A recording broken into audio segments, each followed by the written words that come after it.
las cosas. Sobre todo cuando te dicen de repente que tienes una enfermedad muy grave, algo parecido al Sagitario, al Capricornio, al cáncer. ¿Qué te dice el doctor? Tiene cáncer.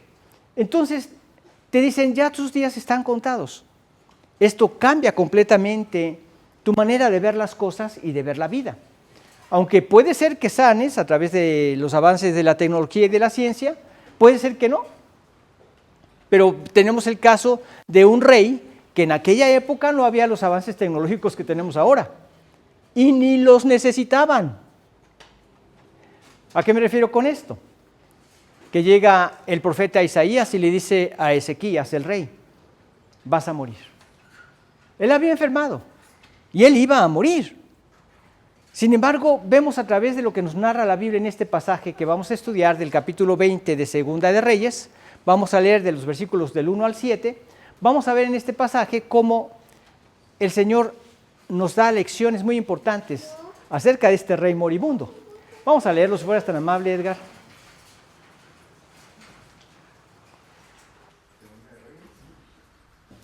Segunda de Reyes 20, del 1 al 7. Y si pueden dejar sus Biblias ahí, estaría muy bien.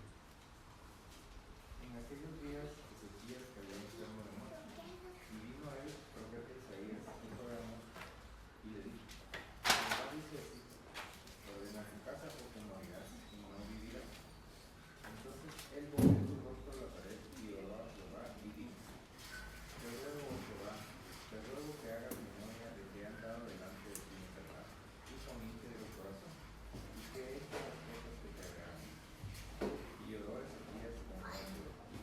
Y antes que Isaías saliese para cruzar el paso, una palabra de Jehová a Isaías diciendo: Vuelve y di a Ezequías.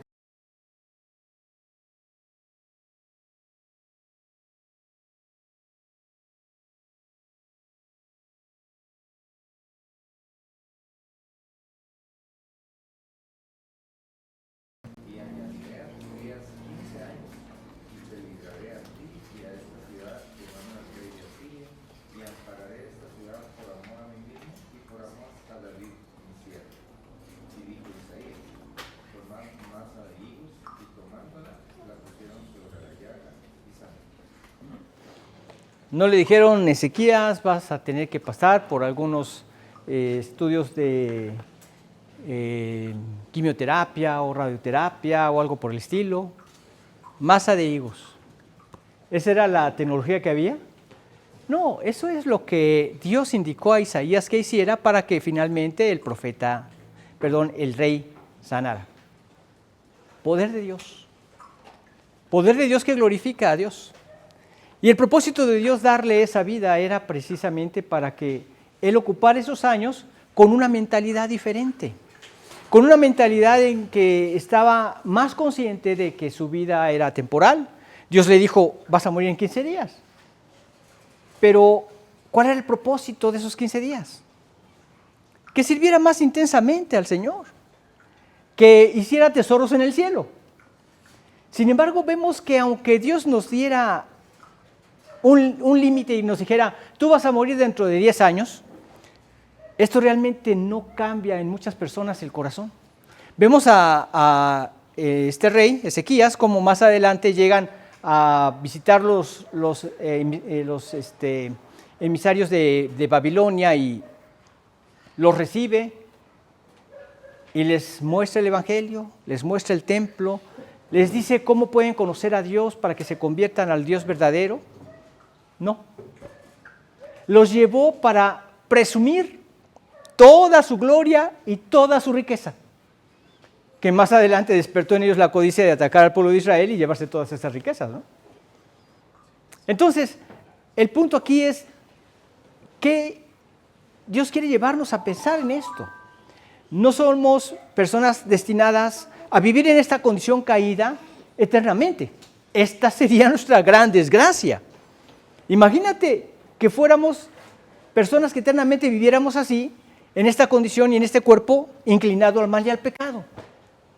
¿Cuántas desgracias ya hemos podido padecer respecto de esto? Tanto en la sociedad como en nuestros gobiernos, como en nuestros hogares, ha traído grandes tragedias el pecado. Ahora imagínate que fuéramos eternamente así. Sería nuestra peor desgracia. Sin embargo, vemos en este pasaje algunas lecciones que nos ayudan a valorar todo esto. La gran bendición de que esta vida es temporal, que es un propósito muy importante el vivirla para tomar la decisión más importante de nuestra vida, que es tener comunión con el Señor, y finalmente vida eterna ya en la gloria. Pero el vivir con esta visión cambia completamente nuestra manera de pensar y nuestra manera de obrar. Dios quiere que entendamos primeramente, como dice el versículo 1, que la muerte nos viene a todos. Vamos a repetir el versículo 1. En aquellos días Ezequías cayó enfermo de muerte, y vino a él el profeta Isaías, hijo de Amós, y le dijo: Jehová dice así: ordena tu casa, porque morirás y no vivirás. Cayó enfermo de muerte y le dice, ordena tu casa porque morirás y no vivirás. Esto se lo dijo directamente Dios. A veces Dios lo dice de manera indirecta, a través de los médicos, ¿verdad? Te dice el médico, ordena tu casa porque esta enfermedad ya, hasta ahí llegaste. De una u otra forma, sabemos que todos nosotros como seres humanos tenemos que morir porque la muerte nos viene a todos. Lo tenemos desde el principio de las Escrituras. Hubo un hombre que nunca nació, pero que vivió. ¿Quién fue? Adán. Él nunca nació, él fue creado. Pero él vivió bastantes años. Cuando Dios le dice que no comiera del fruto prohibido, finalmente comieron él y Eva, y esto trajo lugar a la muerte. Ahí empezó la muerte, con el pecado entró la muerte, y Dios le dijo, el día que él comiera ciertamente morirás, y murió, aunque como hemos comentado no murió de inmediato, pero simplemente el haber pecado contra Dios se desprendió de la vida que es Dios. Les he comentado como cuando quitas una rama de un árbol, no se muere inmediatamente, pero empieza a marchitarse hasta que completamente queda seca y es arrojada en el fuego. Así pasó con la vida de Adán. Se desprendió de la vida que es Dios y esto es la muerte. Su muerte espiritual, que con el paso del tiempo se marchitó y vino la muerte física. Finalmente murió. Y a partir de ahí, todos.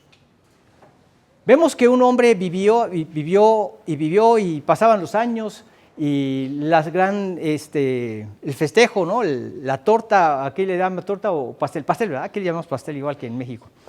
El pastel con sus velas y cada día más velas y cada día más velas y llega un momento en donde ya eran tantas velas que era un verdadero incendio. 969 años, imagínate. Si tenían la costumbre de poner una vela por cada año, eso era un verdadero incendio.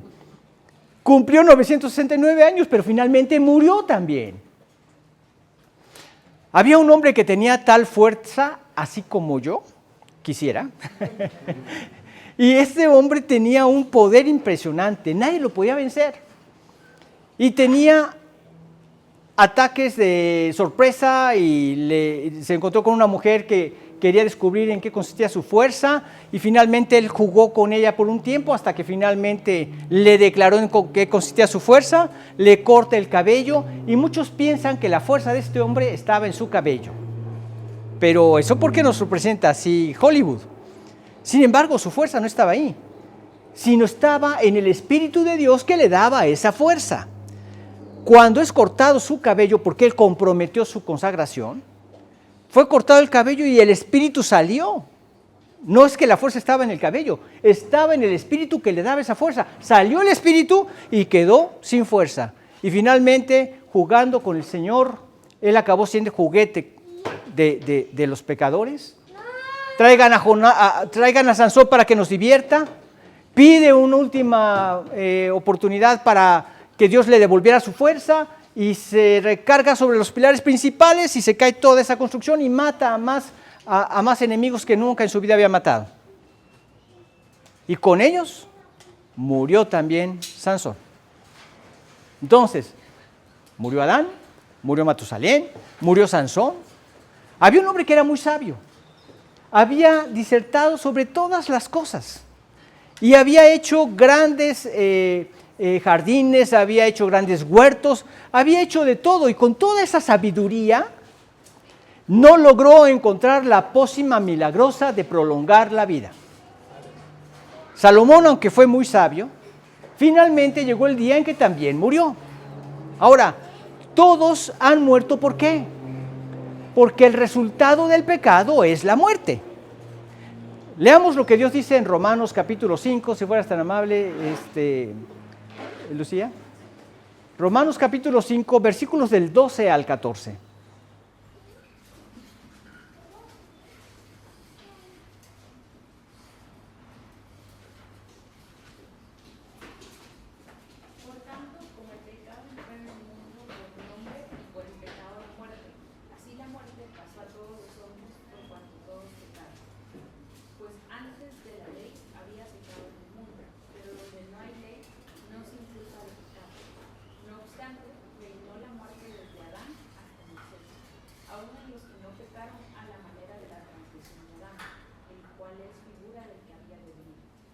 O sea, la ley lo único que hizo fue magnificar el pecado, para darnos cuenta la imposibilidad que teníamos como personas de salvarnos por nosotros mismos. Pero desde el principio, Dios le dijo, el día que él comiera ciertamente morirás. Y la muerte entró por el pecado. Como por el pecado entró la muerte, así la muerte pasó a todos los hombres, porque entró por un hombre y nos pasó a todos nosotros. Y todos nosotros experimentamos esto. Entonces, cada vez que vas a un velorio, ¿tú te has puesto a pensar en eso? El resultado del pecado. El resultado fatal y final del pecado, la muerte. Normalmente no pensamos en eso. Normalmente pensamos en lo bueno que fue la persona y lo apreciada por nosotros, etc. Y según ha sido el caso, pero no pensamos en este hecho. Pero esta es la gran realidad. Porque aunque sea buena o mala la persona, aunque haya vivido en comunión con Dios o no, siempre a todo ser humano nos viene lo mismo. Nos viene la muerte. Cada vez que vayas a un velorio, recuerda la confirmación de lo que Dios dijo. La paga del pecado es muerte. Y ahí está. Y un día yo estaré ahí.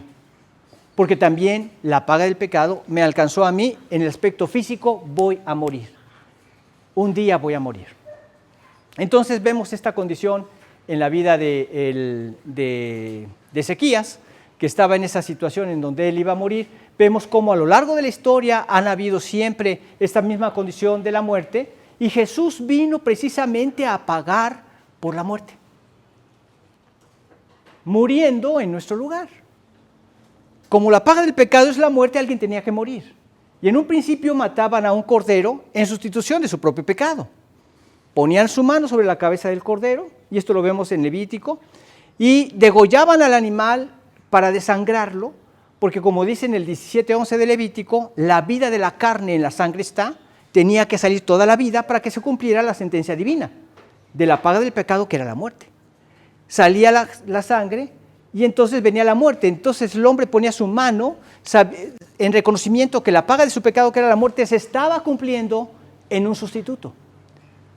Aunque Jesús nunca pecó, él nunca fue pecador, él nunca hizo un solo pecado. Sin embargo, él murió en sustitución de los pecadores.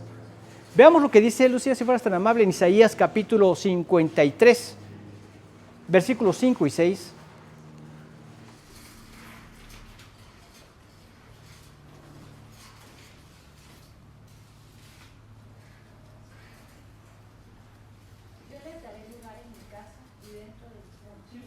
Isaías 53.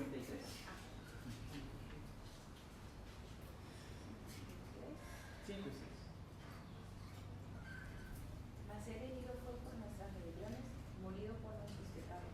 El castigo de nuestra paz fue sobre él, y por su llaga fuimos nosotros curados. Todos nosotros nos descarriamos como ovejas, cada cual se apartó por su camino. Mas Jehová cargó en él el pecado de todos nosotros. ¿En qué sentido murió? Murió por el pecado, y con esto nos libró de lo que nosotros teníamos que hacer. Una muerte espiritual, una muerte eterna. Él murió en nuestro lugar, resolviendo el conflicto que teníamos con nuestra muerte espiritual y separación eterna de Dios. Entonces, la muerte física no se puede evitar. Habrá una generación que no la verá. Cuando leemos en 1 Tesalonicenses 4, del 13 al 18, se nos habla acerca del arrebatamiento, que va a haber una generación que no conocerá la muerte, que va a ser transformada en un abrir y cerrar de ojos. Y entonces este cuerpo inclinado al mal, este cuerpo pecaminoso carnal, falible, que se arruga, que envejece, va a ser transformado en un pestañeo por aquel cuerpo glorioso que tendremos en la eternidad. Así en un abrir y cerrar de ojos. Entonces no experimentará esa generación la muerte, pero de ahí en fuera todos los demás sí. Hubo 2 casos de personas que no conocieron la muerte. Se nos habla acerca de Enoc, que él caminó con Dios y Dios lo traspuso, o sea, se lo llevó. Al llevárselo, lo transformó para poder tener un cuerpo que haya podido vivir hasta la fecha, sigue vivo hasta la fecha, en un cuerpo transformado, ya glorioso. De tal forma habrá caminado este hombre con Dios, que Dios lo vio así y se lo llevó. Hubo otro hombre llamado Elías también. Este lo vio Eliseo al momento de partir. Se lo lleva Dios a través de un carro de fuego y se lo lleva y él ve caer su túnica y finalmente le pasa la batuta para ser ahora el profeta de Israel, pero se lo arrebató el Señor, se lo llevó el Señor y no se encontró su cuerpo, lo traspasó Dios. Pero todos los demás hemos muerto, bueno, han muerto y nosotros también moriremos. Pero Cristo resolvió el mayor problema que teníamos, que era la muerte eterna, la separación eterna de Dios. Y por eso Él fue herido por nuestras rebeliones, morido por nuestros pecados. El castigo de nuestra paz fue sobre Él. Ahora tenemos paz con Dios.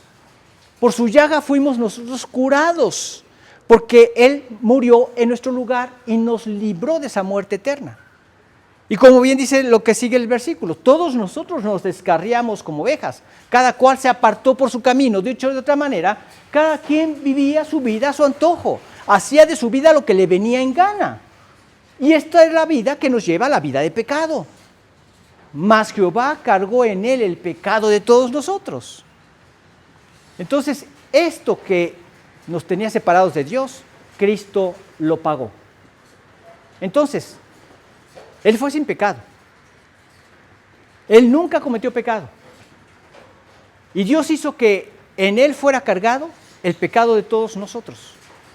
Y en estas condiciones vemos que también Él llevó a cabo la transformación de, a través de su resurrección, tener victoria sobre el mismo pecado.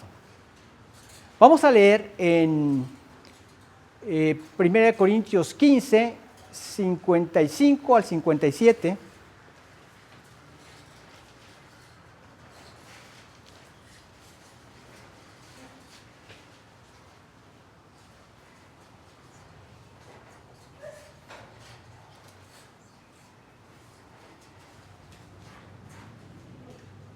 ¿Dónde está, oh muerte, tu victoria? ¿Dónde, oh sepulcro, tu victoria? Ya que el aguijón de la muerte es el pecado y el poder del pecado es la ley. Las gracias sean dadas a Dios, que nos da la victoria por medio de nuestro Señor Jesucristo. Por medio de nuestro Señor Jesucristo tenemos la victoria. Al resucitar de la muerte, mostró su victoria sobre la muerte. O sea, la muerte no lo pudo contener. Él resucitó, se levantó y se apareció a más de 500 testigos. Vamos, resucitó y se levantó después de estar muchos días ahí apareciéndose a sus seguidores. Finalmente ascendió a los cielos ante la vista de más de 500 testigos, porque la muerte no lo podía contener ya. Él venció a la muerte.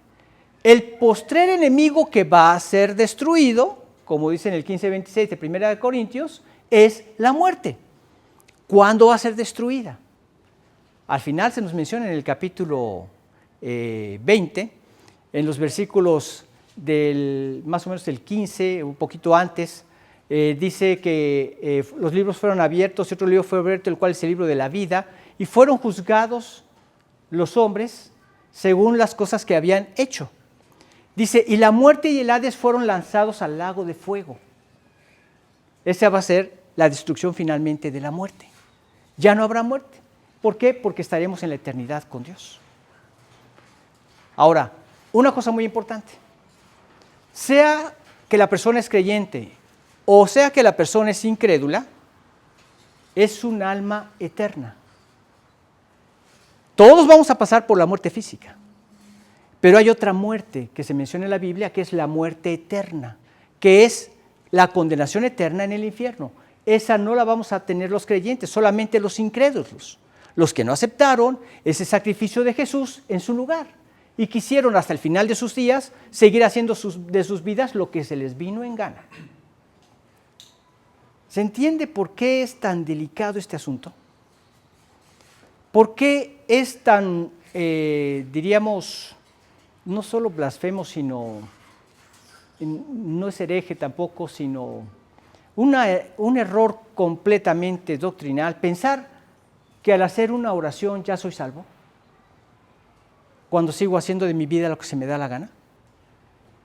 Y más aún, que te digan, es que tú le hiciste la oración por fe. Sí, la hice por fe. Entonces declárate salvo. Y me hacen creer que soy salvo cuando en realidad voy al infierno, porque sigo haciendo lo que se me da la gana.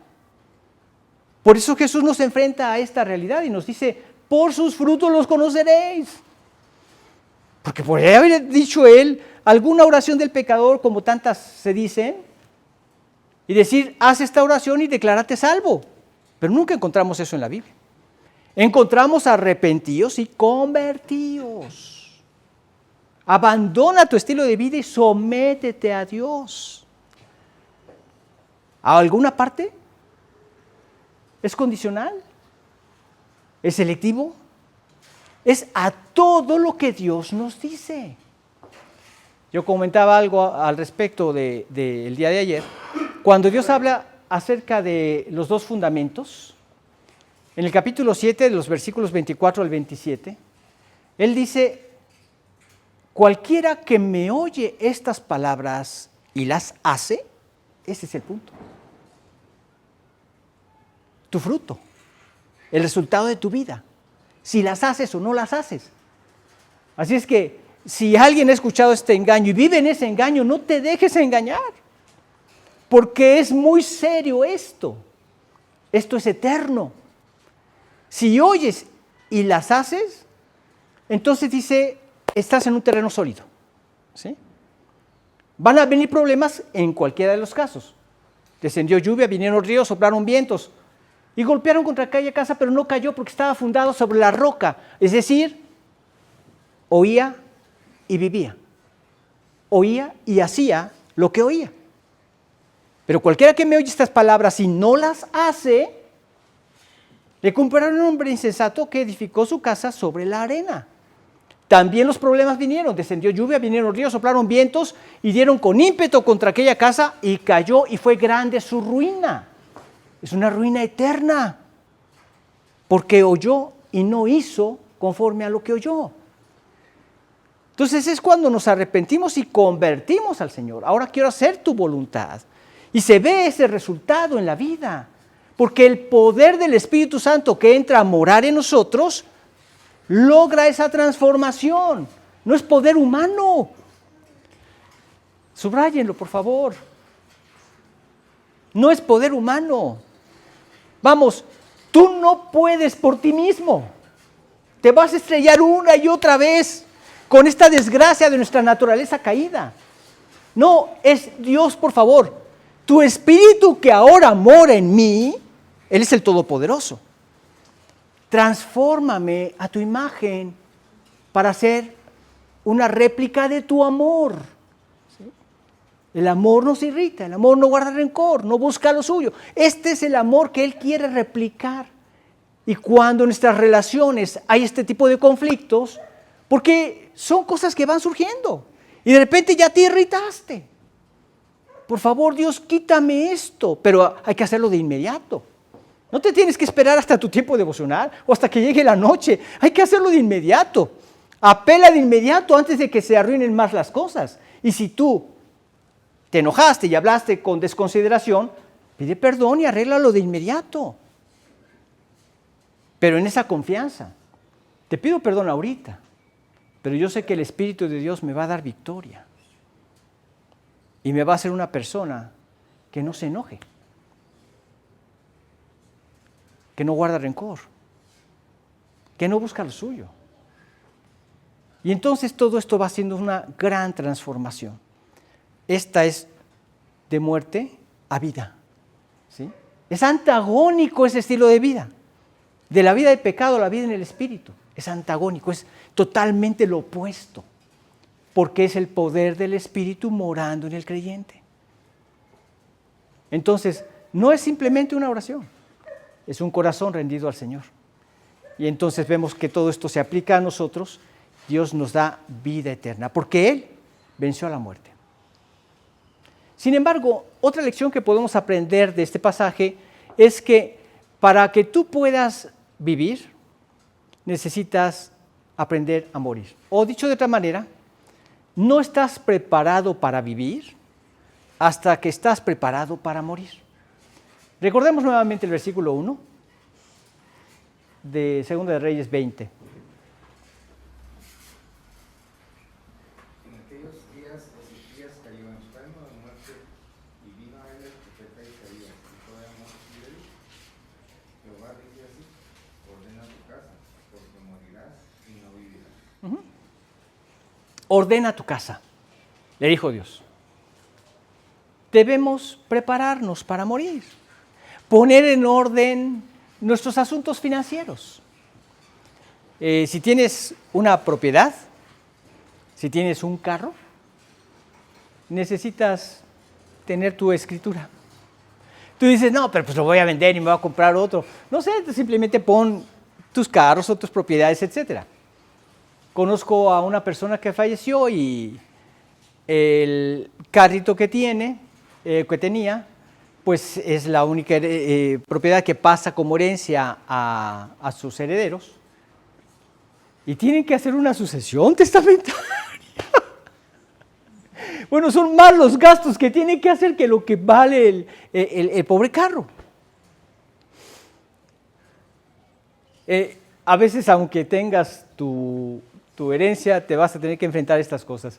Pero hay otras propiedades que pues valen la pena hacerlo y sobre todo si tienes una casa, pues tienes que hacer una escritura y tener todo arreglado. Cuando vemos en la Biblia que se menciona a alguien, ordena tu casa, este es el significado. Tenían que poner todo en orden de quién se iba a quedar con esas propiedades cuando uno muriera.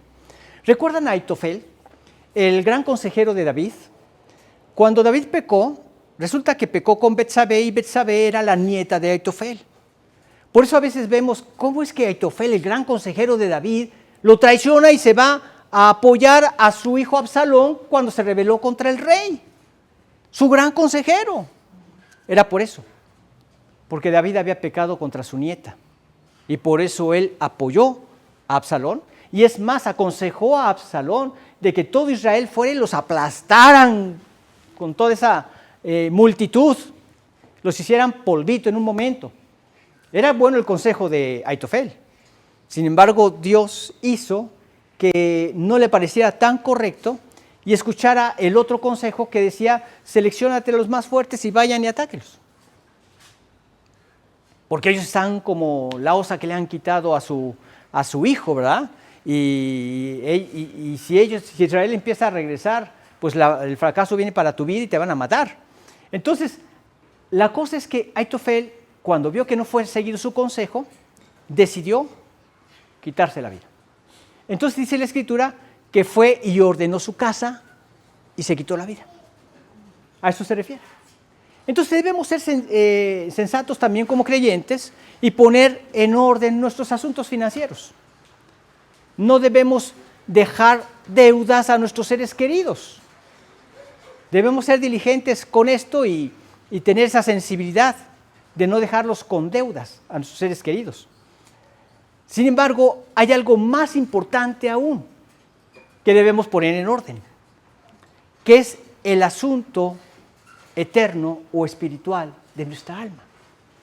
Eso es lo primero que debemos poner en orden.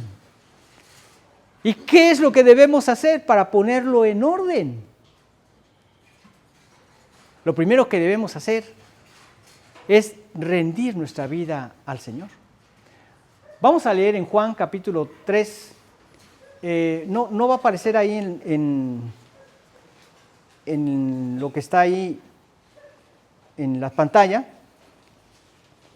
pero lo que debemos hacer es poner en orden todo esto, porque en realidad esto resulta en paz mental para nosotros y para nuestros seres queridos en el futuro. Si nosotros ponemos en orden nuestros aspectos financieros, nos sobreviene en cualquier momento la muerte y estamos tranquilos. Pero ¿qué pasa si no está en orden nuestro asunto espiritual? ¿Qué es lo primero que debemos buscar arreglar en nuestra vida? Debemos poner en orden nuestro asunto espiritual para estar listos para nuestro encuentro con Dios. En Romanos capítulo 15, versículo 12 dice: de manera que cada uno de nosotros da a Dios cuenta de sí. Si hoy fuera el momento en que Dios nos llamara a cuentas o que nos llamara a su presencia, ¿qué cuentas daríamos? Te doy 5 minutos para que pienses en esto. No es cierto. Ahí lo piensan después. ¿Qué pasaría si hoy me llamara a cuentas? ¿Qué cuentas le daría? Por eso la manera de ponerme en orden es naciendo de nuevo. Cuando todos mis pecados quedan completamente perdonados, quitados. Y en Cristo Dios me ve sin ningún pecado. Santos, sin mancha e irreprensibles, les he comentado. Así nos ve Dios en Cristo. Por eso es que es necesario el nacer de nuevo. Jesús se lo dijo a un hombre que no era un borracho, no era un adúltero, no era un ladrón. Era un religioso que seguía la ley lo mejor que podía. Y entonces llega este hombre, era un principal de los fariseos que se llamaba Nicodemo, un principal entre los judíos. Y este vino a Jesús de noche y le dijo: Rabí, sabemos que has venido de Dios como maestro, porque nadie puede hacer estas cosas que tú haces si no está Dios con él. ¿Y qué le respondió Jesús? Sí, estás en lo correcto, soy el mejor, soy el perfecto, soy Dios, etc. No, lo enfrentó a su necesidad. ¿Tú que crees que eres justo porque guardas la ley? Nunca lo vas a lograr hacer en los términos de lo que Dios demanda, de la perfección de Dios, nunca. Entonces le dijo: de cierto te digo que el que no naciere de nuevo no puede ver el reino de Dios. Ahora, él debía saber esto, porque él conocía las Escrituras, conocía el libro de Ezequiel. En el 36, 26 y 27 dice: os daré corazón nuevo y pondré espíritu nuevo dentro de vosotros. Y quitaré de vuestra carne el corazón de piedra y os daré un corazón de carne. Y pondré dentro de vosotros mi espíritu. Al nacer de nuevo, pone su espíritu. Eres una nueva creación porque ahora tienes su espíritu. Todas son nuevas porque ahora vives en el amor de Jesús, que antes no podías porque no tenías su espíritu. Ahora todas son hechas nuevas. Y pondré dentro de vosotros mi espíritu, y ya con su espíritu en ti, dice, haré que andéis en mis estatutos y guardéis mis preceptos y los pongáis por obra. De manera perfecta en Cristo. Pero de manera imperfecta voy logrando una perfección, una madurez espiritual, más creciendo más a la semejanza de Cristo. Pero esto lo conocía Nicodemo. Y él le dice: ¿cómo puede un hombre nacer siendo viejo? ¿No entendió a lo que se refería? ¿Puede acaso entrar otra vez en el vientre de su madre y nacer? Lo volvió a enfrentar. De cierto te digo que el que no naciere del agua y del Espíritu no puede ver el reino de Dios. Porque lo que es nacido de la carne, carne es. Lo que es nacido del Espíritu, cuando el Espíritu entra, nacemos en el Espíritu, Espíritu es. Es a lo que nos invita como humanos a nacer en el Espíritu. Cuando te arrepientes y te conviertes, la sangre de Jesucristo, su Hijo, nos limpia de todo pecado y ya quedó arreglado el asunto para que pueda morar su Espíritu en mí. Entra a morar su Espíritu en mí y Él hace que ande sus estatutos, que guarde sus preceptos y los ponga por obra. Pero nuevamente subrayando, el Espíritu, ¿sí? Como en el pueblo de Israel, no era Moisés, era Dios. No eres tú, es el Espíritu. Pídeselo a Él. Tu voluntad rendida, sí. Entregada al Señor, sí. Pero necesito tu poder, Señor. Y es entonces que les digo, no es que te tragas el coraje, sino que Dios te libra de la ira, ¿sí? Son obras de transformación del Espíritu. Entonces, esto va obrando los cambios radicales en nuestra vida. ¿Por qué? Porque la fe en Cristo es lo que realmente nos prepara para vivir y nos prepara para morir. Porque da verdadero valor a la vida. En Juan 10:10 el Señor dice, yo he venido para que tengan vida y para que la tengan en abundancia. Mira, yo me pongo a pensar en muchas ocasiones en mi relación matrimonial, por ejemplo, o en mi relación con mis hijos. Me pongo a pensar cuál era el estilo de vida que llevaba, que era de completa destrucción. ¿Qué hubiera estado viviendo en este momento si hubiera continuado con ese estilo de vida? Destrucción. ¿Y ahora qué puedo ver por el poder del Espíritu en mi vida? ¿Qué me mueve a arreglar las cosas constantemente? Porque mientras esté en esta carne, pues tengo este problema, ¿verdad? En cuanto vamos madurando, van cambiando las cosas. O ilustrado de otra manera, el Señor dice que debemos crucificar a nuestra carne. Sabiendo que nuestro viejo hombre fue crucificado con Él, juntamente con Él, para que el cuerpo del pecado sea destruido, a fin de que no sirvamos más al pecado. Entonces, en el taller de nuestra vida espiritual constantemente se escucha ese martilleo cuando apenas nos acabamos de convertir. Pero en la medida que vamos creciendo en el Señor, esos martillazos son cada vez más espaciados, pero siguen habiendo. Y entonces cuando surge algún problema, ahí voy y clavo nuevamente a este hombre en la cruz. Pido perdón si yo falté a alguna persona y le pido a Dios su fortaleza para tener victoria y le pido gracia ante los ojos de la persona para que me perdone. Pero así sigo creciendo. Es un crecimiento constante. Entonces, esto me lleva a ver verdadera vida. Yo he venido para que tengan vida y para que la tengan en abundancia. Tú puedes verlo hasta en los detalles más pequeños. Cuando tú vas manejando con prudencia, es bien diferente a cuando vas manejando como cafre. Cuando tú vas manejando como se maneja en Guatemala, es muy diferente que cuando tú vas manejando como se maneja en México. Así aprendí a manejar yo como cafre.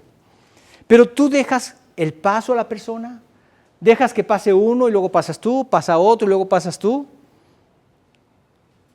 No como la filosofía que yo tenía de que, no, que le dé chance el de atrás y que le dé chance el de atrás. No, sino que soy cortés. De repente te topas con que la gente también es cortés contigo. Te estoy mencionando un pequeño detalle. Cuando tú haces algún sacrificio con tu esposo o con tu esposa, escuchaba de un hombre que estaba preparándose para un examen y la esposa le dijo, no te preocupes, te voy a preparar la cena. Y le preparó la cena y se la llevó al lugar donde él estaba preparando lo de su examen. Él sintió un gran amor y apoyo de su esposa. Ya no sabía cómo redituarle a esa actitud de su esposa. Esto es vida abundante, ¿me entiendes? Pero a veces la esposa también está cansada. Y si llega cansada, ¿qué puedo hacer? Ay, no, los trastes le toca a ella, no me voy a ensuciar las manos, no. Se me van a caer, se me va a desprender la carne de las manos, ¿verdad?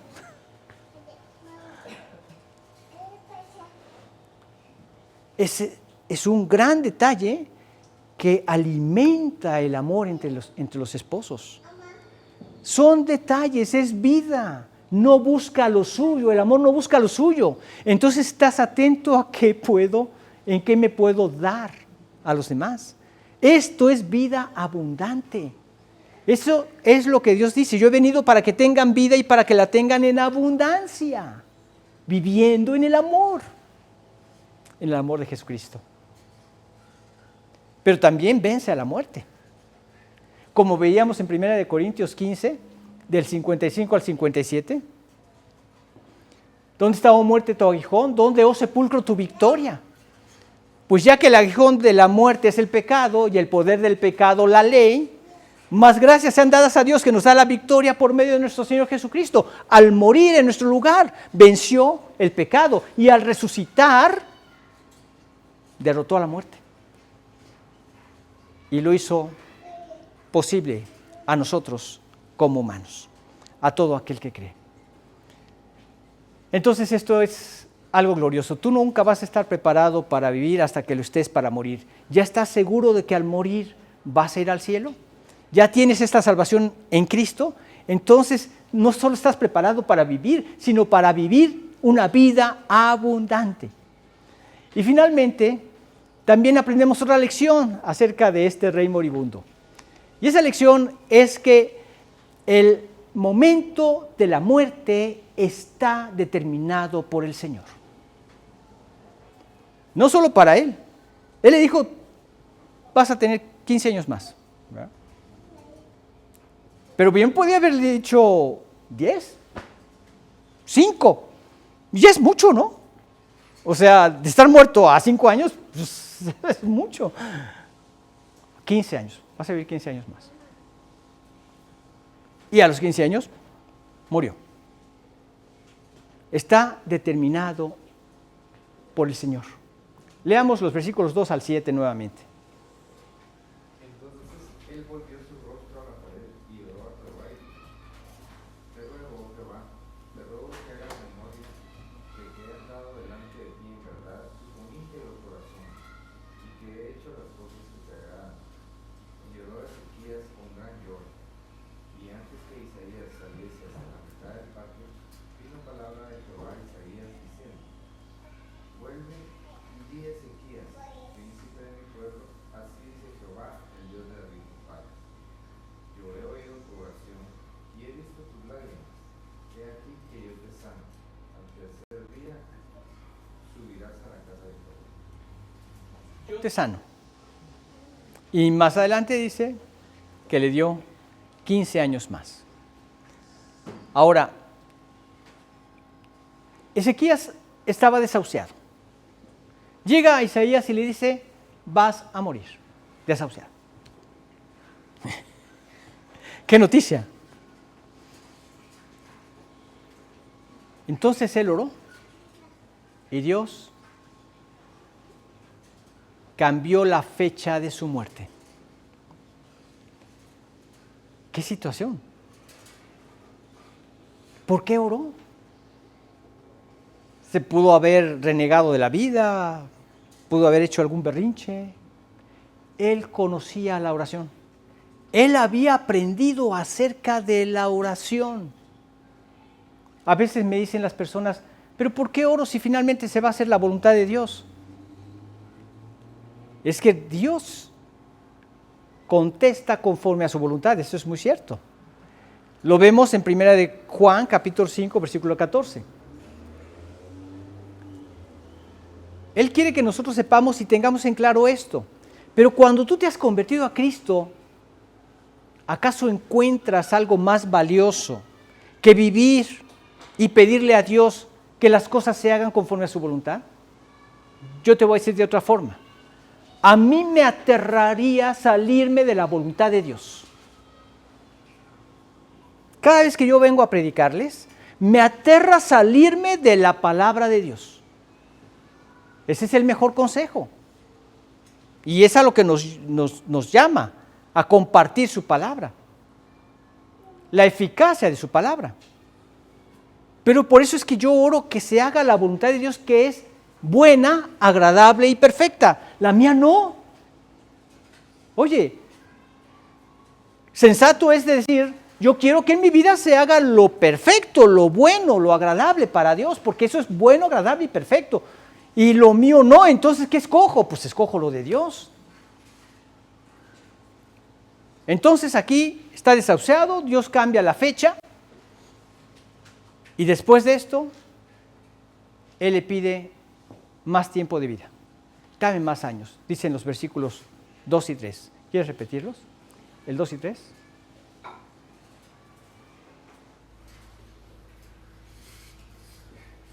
Entonces él volvió su rostro a la pared y oró a Jehová y dijo, te ruego, Jehová, te ruego que hagas memoria de que he andado delante de ti, ¿verdad?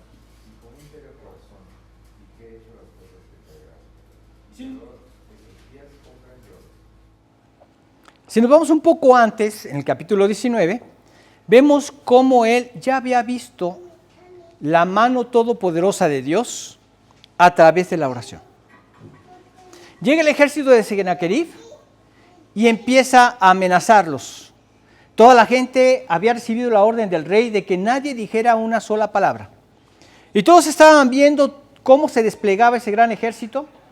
Y el Rabsacés que empieza a insultarlos y a ofenderlos y a decirles, miren que Dios ha podido vencer a estas naciones que nosotros hemos podido vencer. ¿Acaso su Dios podrá hacerlo?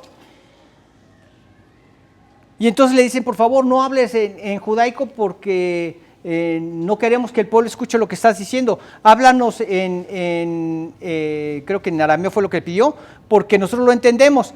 Y le dice, ¿acaso yo vine nada más a hablarles a ustedes y no a todo el pueblo que está expuesto a comer, a beber su propia orina y a comer su propio estiércol?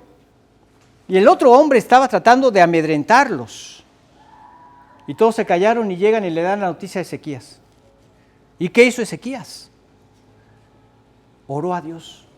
Leamos el versículo, capítulo 19, no va a aparecer en las pantallas, pero del versículo 14 al 18 dice, y tomó Ezequías las cartas de mano de los embajadores y después que las hubo leído, subió a la casa de Jehová y las extendió Ezequías delante de Jehová. Y oró Ezequías delante de Jehová diciendo, Jehová, Dios de Israel, que moras entre los querubines, solo tú eres Dios de todos los reinos de la tierra. Tú hiciste el cielo y la tierra. Inclina, oh Jehová, tu oído y oye. Abre, oh Jehová, tus ojos y mira, y oye las palabras de Sennacherib, que ha enviado a blasfemar al Dios viviente. O sea, dicho de otra manera, este insecto ha venido a insultar al Dios que hizo el cielo y la tierra, al Todopoderoso. Esto fue lo que él expresó con su oración. Es verdad, oh Jehová, que los reyes de Asiria han destruido las naciones y sus tierras, y que echaron al fuego a sus dioses por cuanto ellos no eran dioses, sino obra de manos de hombres, madera o piedra, y por eso los destruyeron. Dios es espíritu. A él no lo pueden echar al fuego. Ahora pues, oh Jehová, Dios nuestro, sálvanos, te ruego, de su mano, para que sepan todos los reinos de la tierra. Oró conforme a su voluntad. Para que sepan todos los reinos de la tierra, que solo tú, Jehová, eres Dios. Esa es la voluntad de Dios. Y entonces vemos del 35 en adelante, y aconteció que aquella misma noche salió el ángel de Jehová y mató en el campamento de los asirios a 185,000. Y cuando se levantaron por la mañana, he aquí que todo era cuerpos de muertos. Entonces Sennacherib, rey de Asiria, se fue y volvió a Nínive, donde se quedó. Y aconteció que mientras él adoraba en el templo de Nisroch, su dios, Adramelech y Sarecer, sus hijos, lo hirieron a espada y huyeron a tierra de Ararat, y reinó en su lugar Esaradón, su hijo. Dios lo aniquiló. Ofendió al único Dios verdadero. Él oró para que Dios se glorificara y que la gente viera a través de esto, no solo los asirios, sino también todo el pueblo de Israel, que Él era el único Dios verdadero. Y Dios les dio la victoria. Dios lo libró del ejército de Sennacherib. Y él no pudo hacer nada contra él. Y entonces esto trajo en el corazón de Ezequías un gran gozo. Él sabía que Dios respondía a la oración. Ahora, quizás se puso a pensar, ¿qué será más difícil para Dios? Haber hecho que en una sola noche murieran más de 185,000 personas para darnos liberación o sanarme de esta enfermedad. Él a qué apeló? Al poder de Dios, al Dios omnipotente. Dicho de otra manera, al Dios que todo lo puede. Y entonces le dijo, Dios, acuérdate que he andado en rectitud de corazón. Dame más años. ¿Y qué le respondió el Señor? Veamos a leer los versículos 5 y 6.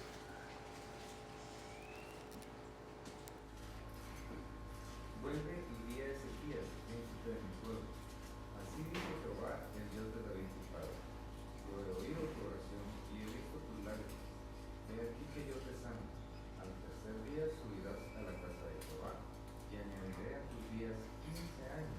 Y te liberaré a ti y a esta ciudad de mano del rey de Asiria y ampararé esta ciudad por amor a mí mismo y por amor a David mi siervo. ¿Qué le dijo el Señor? Así dice Jehová, el Dios de David tu padre. Yo he oído tu oración. ¿Te has dado cuenta de eso? Que Dios oye tu oración. Escucha bien. Eres un hijo de Dios y por Cristo te puedes acercar a Él porque nos ve santos, sin mancha e irreprensibles. En Cristo nos ve así. Por eso podemos acercarnos a Dios y orar a Dios. Y Dios te escucha. No es que escuche a unos cuantos o que sea un Dios para unos cuantos. Es que no le va a alcanzar a Dios para tanto creyente que... No. Es el omnipotente. Y Dios te escucha. Ábrele tu corazón. Aquí se lo dijo, pero cuando ves la respuesta a tus oraciones, es como Dios diciéndote, te escuché, te estoy contestando. Dios te escucha, por Cristo, Dios te escucha. ¿Eres un hijo de Dios? ¿Eres creyente? Ora a Dios. Y dice,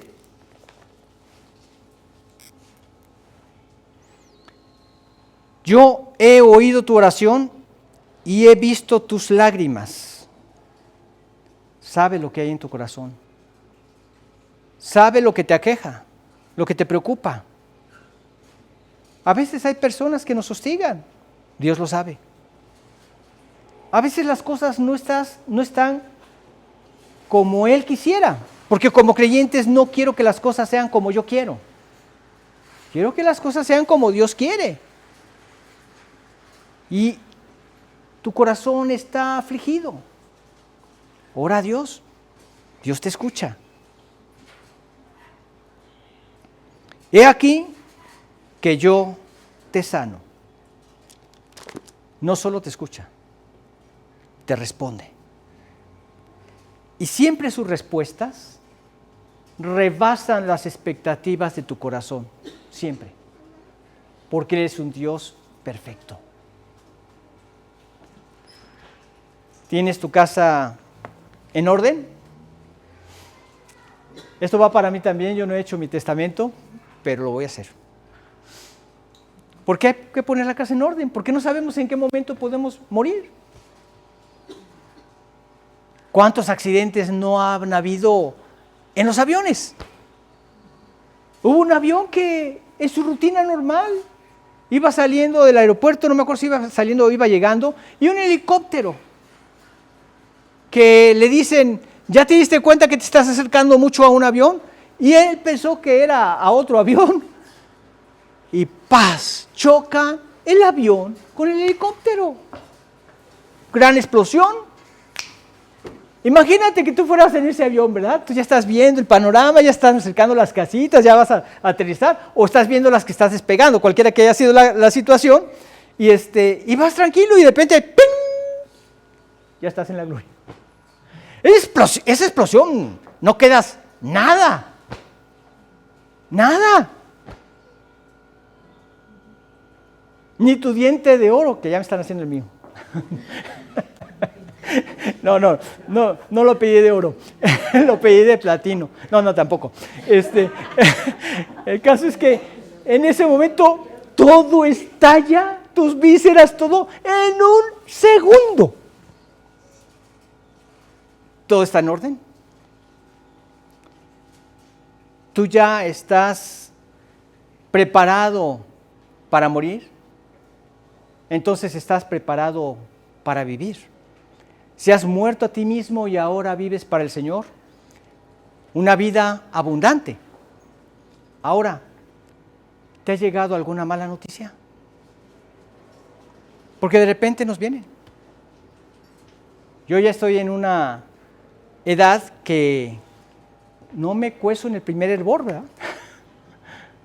Y ya empiezan a surgir el proceso natural del envejecimiento. De que tú dices, pero ¿por qué me viene esto? ¿O por qué tengo esto? ¿O por qué surgió esto? ¿No? Tienes que hacer análisis, tienes que checarte y tienes que hacer todo el proceso, ¿verdad? Pero ¿qué es lo que más nos preocupa? Si el Dios que tú tienes como Padre, para Él todo es posible. La Biblia dice que para Dios nada es imposible. Dicho de otra manera, para Él todo es posible. Si tu corazón está el vivir para el Señor, Él te dará los años que necesites para cumplir su plan perfecto. Y en esto nos debemos gozar. No en querer vivir más años, sino los que tú tienes planeados, Señor. Los que van a cumplir perfectamente tu voluntad. Y finalmente, la eternidad en tu gloria. Y eso es lo que debemos pedir. Así es que en la vida vamos a encontrar muchos pretextos para querer vivir. Nunca se van a acabar. Pero cuando el querer hacer la voluntad de Dios es lo principal para nosotros, estaremos contentos con el tiempo que sea. Yo me pongo a pensar, mi mamá murió a los 86, tengo 67, pues casi me faltan 20 años más. No, porque mi papá murió a los 94.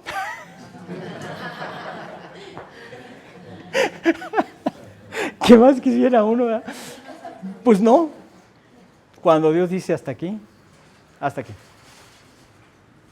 Y ese es el momento que hay que aceptar. Nosotros hemos oído mucho acerca de los seguros de vida, ¿no? Y muchas veces los seguros de vida no son lo que realmente dicen que son. En realidad es una cantidad de dinero que tú guardas y que al final de cuentas cuando tú mueres, ese dinero se lo dan a los deudos o a los familiares que quedaron. Pero cuando leemos lo que Jesús nos dice ahí en Juan capítulo 11, versículo 26, y le dijo, todo aquel que vive y cree en mí no morirá eternamente. Este es el verdadero seguro de vida que nosotros podemos tener, que va dirigido a la persona misma y no a los deudos que se quedan. En Cristo tenemos vida eterna. Así es que, pues vamos a hacer una oración para pedirle al Señor que la muerte no sea algo que nos aterre, sino saber que es el paso que daremos para la eternidad.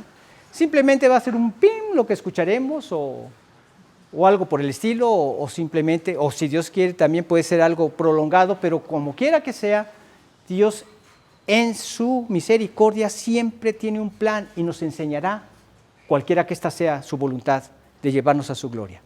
Pero ya no hay temor a ella, porque sé que lo que sigue es la vida eterna, la eternidad con Él. Qué hermoso saber que al abrir mis ojos voy a ver a aquel que dio su vida por mí, a Dios mismo, a Cristo mismo. Podré abrazarlo, podré besarlo y agradecerle por toda la eternidad su misericordia al dar su vida para lograr mi salvación. Serán momentos gloriosos. Vamos a orar. Padre, pues cuántas gracias te damos por estas lecciones que nos permites ver acerca de este rey moribundo. Cómo finalmente tú pudiste obrar en su corazón y cómo fue un buen rey que buscó honrarte a ti. Uno de los mejores reyes que quizá a Isaías también le dolía el saber que iba a morir. Pero gracias por mostrarnos que la muerte nos sobreviene a todos, sea cual sea nuestra condición, y que debemos estar preparados para ella.